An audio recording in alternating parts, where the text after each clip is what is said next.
Čo ti najviac chýba na tom byť dieťaťom? Mám ja hovoriť teraz? Hej. Chýba mi to, že normálne sa nad tým zamýšľam, aj keď vidím toho Maxika, keď sa hráme, jak je on nadšený z vecí.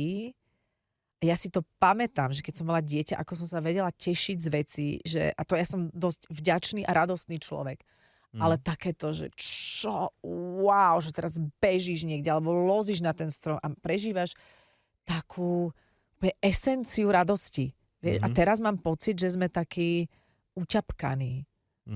Neviem, či rozumieš, čo hovorím, ale že nevieš sa tak úplne tešiť zo všetkého, ako keď si bol dieťa. Že to mi chýba ten pocit takého toho wow.